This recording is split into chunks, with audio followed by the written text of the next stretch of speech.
Yang menjadi pertanyaanku adalah kenapa sih pabrik rokok itu sangat marak di Indonesia?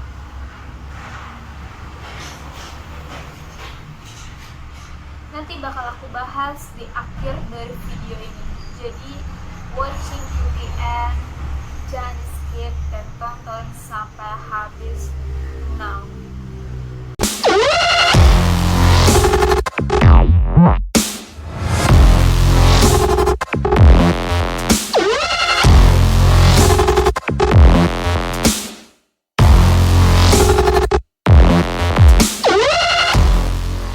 Halo guys, welcome back to my channel Nat Nat Donat. It's Nat Nat and how about you? Di hari Senin ini, semoga kalian dengan semangat yang sedang sekolah, yang sedang bekerja, bisa lebih semangat untuk menghadapi hari Senin yang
Selamat siang Bapak Ibu semuanya. Perkenalkan saya Melinda dari Fakultas Kedokteran Nuklida.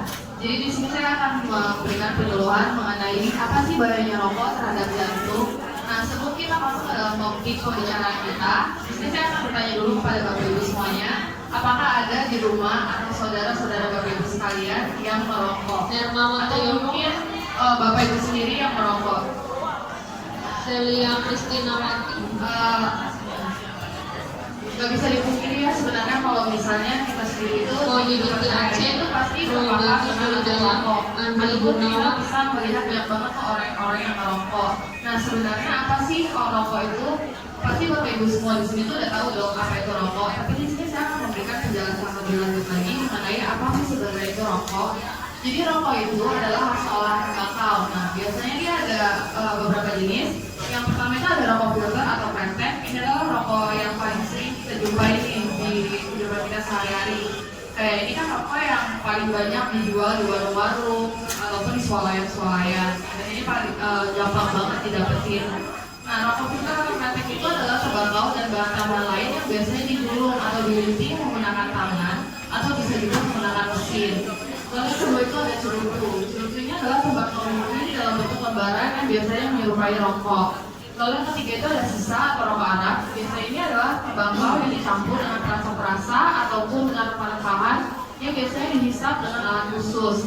Lalu yang terakhir itu ada pipa atau cangkong. Nah, pipa atau cangkong ini yang biasanya tuh kita lihat kayak kakek-kakek yang udah tua, itu kan biasanya menggunakan pipa seperti ini. Nah, itu biasanya adalah tembakau yang dimasukkan ke dalam pipa.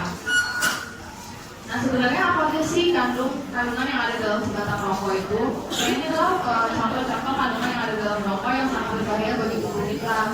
Yang pertama itu ada asetol. Asetol ini merupakan cairan yang biasanya kita gunakan untuk menghapus cat. Terus ada juga karbon monoksida. Karbon monoksida ini adalah gas yang berbahaya yang biasanya kita dapetin dari knalpot kendaraan. Terus ada juga toluen yang biasanya digunakan untuk polusi industri dan juga lain-lain. Nah, rokok itu kita bisa ibaratkan nih Bapak Ibu sebagai pabrik kimia. Karena apa? Karena dalam sebatang rokok itu dia itu mengandung lebih dari 4.000 jenis senyawa kimia, 400 zat berbahaya dan 43 zat penyebab kanker. Nah, ini adalah beberapa zat atau kandungan yang berbahaya bagi tubuh yang ada di dalam rokok. Yang pertama itu ada karbon monoksida. Jadi karbon monoksida itu adalah salah satu gas racun yang dapat menurunkan kadar oksigen dalam darah, yang akan menimbulkan penyakit yang berbahaya bagi tubuh kita. Lalu ada juga tar. Nah, tar ini kan yang paling kita tahu itu adalah salah satu bahan dasar untuk membuat aspal. Ini adalah zat berbahaya yang dapat menyebabkan kanker pada tubuh kita dan juga dapat merusak sel pada paru-paru kita. Lalu ada nikotin juga. Nikotin ini merupakan zat berbahaya yang menyebabkan kecanduan. Nah, jadi jangan heran kalau misalnya pada orang-orang yang kayak remaja gitu, yang awalnya kayak cuma penasaran pengen coba-coba, terus akhirnya dia coba lagi, terus akhirnya kecanduan. Ini disebabkan oleh si zat nikotin ini.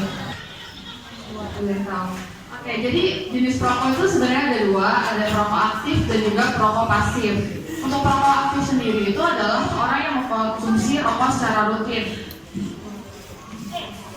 Walaupun dia itu cuma mengkonsumsi rokok dalam satu batang per harinya, atau orang yang cuma merokok walau tidak rutin. Contohnya kayak sudah saya katakan tadi, kayak saya remaja itu dia penasaran dengan gimana sih rasanya rokok, terus akhirnya dia coba-coba. Itu juga termasuk dalam perokok aktif.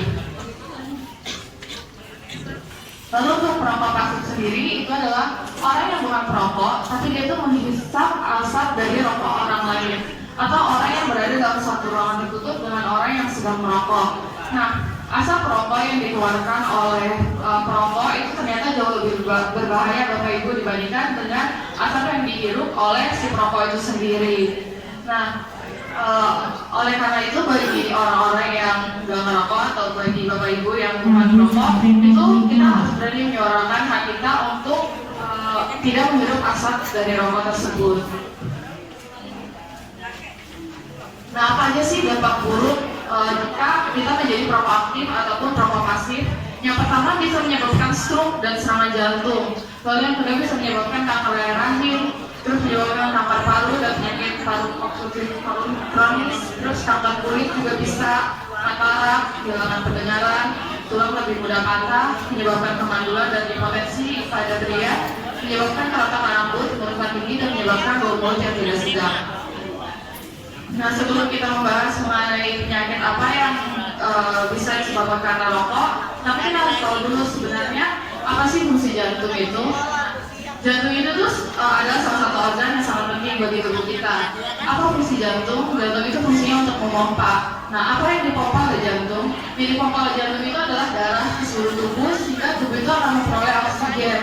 Jadi, oleh karena itu, Bapak Ibu sekalian harus menjaga kesehatan jantungnya agar dapat berfungsi dengan baik. Nah, ini adalah salah satu penyakit yang dapat disebabkan oleh rokok, yaitu penyakit jantung koroner. Di mana penyakit jantung koroner itu adalah terjadi karena penyempitan pembuluh darah yang dapat menyebabkan serangan jantung, yang kemudian bisa menyebabkan juga kematian.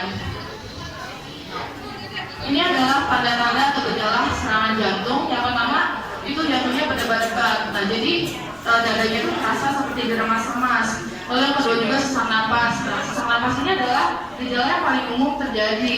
Dia bisa disertai dengan keringat dingin, rasa lemas, jantungnya berdebar, bahkan disebabkan karena dari jantung yang tidak normal. Lalu bisa juga ada mual, muntahnya, dan yang terakhir lebih lanjut. Nah, ini adalah lokasi-lokasi keluhan nyeri dada. Bisa di belakang tulang dada, di belakang kolor dada yang menjalar ke leher, dari dada ke bahu, terus ke lengan juga, dari dada yang menjalar ke rahang, atau dari dada kiri di bawah ulu hati yang biasanya selalu ditafsirkan sebagai penyakit mah. Terus bisa juga di daerah punggung di antara kedua belikat. Nah, lalu gimana sih cara kita untuk mencegah terjadinya serangan jantung ini? Yang pertama itu kita harus melakukan kontrol secara teratur, seperti kontrol kolesterolnya dan juga tekanan darah. Karena kolesterol dan juga tekanan darah ini merupakan salah satu faktor risiko terjadinya serangan jantung. Lalu yang kedua, memeriksa kesehatan secara berkala. Nah, jadi kalau misalnya Bapak Ibu udah tahu berisiko penyakit jantung, minimal itu ngecek kesehatan 1 tahun sekali. Nah, kalau misalnya emang udah terkena penyakit ini, Bapak Ibu bisa melakukan pengecekan kesehatan 1 bulan sekali. Lalu menghindari rokok. Seperti yang sudah saya jelaskan tadi, kalau rokok itu banyak banget zat-zat berbahaya, sangat bahaya bagi tubuh kita. Oleh karena itu, bagi Bapak Ibu yang mungkin merokok dan terlanjur merokok bisa dihentikan segera mungkin. Terus berolahraga secara teratur. Nah, olahraga ini bisa kayak jalan, lari, atau sepeda santai 30 menit per hari. Terus bisa juga mengontrol stres, karena stres ini merupakan salah satu faktor risiko juga yang bisa menyebabkan serangan jantung. Jadi kalau misalnya Bapak Ibu kerja terus udah capek, itu harus diimbangi juga dengan istirahat, jangan terlalu memaksakan diri, karena itu bisa memicu terjadinya stres. Terus Bapak Ibu juga bisa kayak melakukan hal-hal yang disukai seperti hobi-hobinya, terus beribadah juga dan berpikiran positif. Nah, ini sekian penyuluhan yang dapat saya berikan. Semoga bermanfaat dari Bapak Ibu semuanya. Terima kasih. Anak saya itu kalau dibilang itu sama tuh Pak Dokter, katanya anak saya begini, anak les Bu. Jadi saya mau nerangin gimana? Kak Dima Polijantung. Vape dong, rokok elektrik, mengganti rokok biasa ya Bu ya, katanya itu baik dong. Sebenarnya tuh rokok vape atau rokok elektrik itu baik nggak sih Dok buat tubuh? Kan banyak juga sekarang anak muda nih, enggak saya nggak merokok tapi saya itu vape gitu. Itu nggak apa-apa kan rasa-rasa buah-buahan, bener ya Bu ya? Pasti menjawabnya seperti itu. Nah kalau menurut dari kedokterannya bagaimana? Ya, sebetulnya selain rokok elektrik juga sisa juga banyak yang mengatakan sisa kan nggak apa-apa gitu ya. Itu kan dari budaya gitu. Sama Bu, baik rokok elektrik sisa itu sama halnya dengan rokok biasa, sama-sama bahayanya sama. Jadi ibu bilang anaknya, ibu dengar dari dokter di Koja nggak boleh. Tapi kalau anaknya masih nggak percaya, gini Bu, bilang sama anaknya supaya follow IG Rumah Sakit Koja. Kan anak-anak zaman sekarang pasti dong pada tahu Instagram. Kita punya Instagram di Rumah Sakit Koja dan di situ banyak kita masukkan edukasi termasuk tentang rokok. Juga rokok elektrik waktu itu kita sudah masukkan di IG Rumah Sakit Koja. Beberapa waktu yang lalu di Polri Penyakit Dalam kita juga membahas tentang rokok elektrik dan ketika itu ada pasien yang minta tolong supaya itu bisa saya tunjukkan ke anak saya, makanya kita posting di Instagram. Jadi bilang ke anak ibu, udah buka Instagram Rumah Sakit Koja, RSUD Koja gitu ya. Ini adminnya nih Bu, ini adminnya. RSUD Koja. RSUD Koja nama Instagram. Masih di Polijantung. Di situ ada banyak edukasi termasuk Mania, tentang rokok Rosidi. elektrik. Jadi ternyata sebenarnya sama-sama berbahaya Bu. Kalau misalnya mau lebih lanjut sebenarnya anak-anak remaja kita yang sekarang ini sudah update atau melek dengan internet, bisa di browsing ternyata vape itu juga sama tidak sehatnya atau sama berbahayanya dengan rokok biasa. Dan buat lebih jelasnya kita selalu update tentang info-info kesehatan ada di Instagram Rumah Sakit Koja. Bukan hanya di Instagram, tapi ada di Twitter dan Facebook. Jadi nanti bisa di-share aja atau dicari aja RSUD Koja. Nanti ada pakai ad atau A bulat gitu, ditambahin RSUD Koja. Nanti bisa langsung di-follow. Kita akan selalu update untuk informasi RSUD Koja atau informasi-informasi kesehatan dan informasi-informasi kegiatan di Rumah Sakit Koja ya. Mungkin waktu kita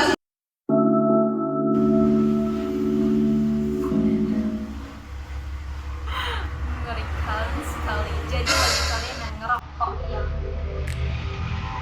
panjang-panjang itu atau yang vape yang tulisannya vape, kalau sadar karena rokok itu jenjang waktunya itu bukannya hari ini lo merokok, terus besoknya lu kualat, tuh gak kayak gitu. Jadi rokok itu bertahap-tahap tapi pasti. Jadi dan aku punya banyak sekali tetangga-tetanggaku yang merokok dan mereka pun sudah halfway sudah tidak merokok. Jadi masih bangga merokok kalau kita sekarang juga. Oh ya, dari pertanyaan aku yang sebelumnya yang di awal, kenapa sih pabrik rokok itu sangat marak di Indonesia? Pertanyaan dan jawabannya so simpel, karena pabrik rokok itu sudah memberikan pajak yang besar kepada bangsa kita. Jadi pemerintah nggak memungkiri kalau dia perlu pajak dari rokok. Jadi kita harus kenali rokok dan rokok itu bahayanya apa dan cara penanganannya itu seperti apa. Dan kalau kalian yang mau berhenti, silakan berhenti dari sekarang. Dan bagi kalian yang nggak mau berhenti, terserah di kalian. Dan itu semua ada di pilihan kalian. Oke, segitu aja video dari aku. Segitu aja dari cucu meong aku. Oke, like this video, jangan lupa like video ini. Komen di bawah tentang video ini, bagaimana tanggapan teman-teman tentang masalah rokok di bangsa kita, dan pendapat kalian tentang rokok itu seperti apa. Bisa komen di bawah. Dan pengalaman kalian dengan rokok itu seperti apa. Bisa komen di bawah. Dan jangan lupa komen di bawah tentang ide-ide lainnya yang menarik-menarik mungkin yang bakal aku masukin di notelist aku. Kali aja ide kamu bakalan aku review di next video aku. Oke, jangan lupa subscribe bagi kamu yang belum subscribe, dan jangan lupa untuk share video ini ke sosial media. And see you in my next video. Bye.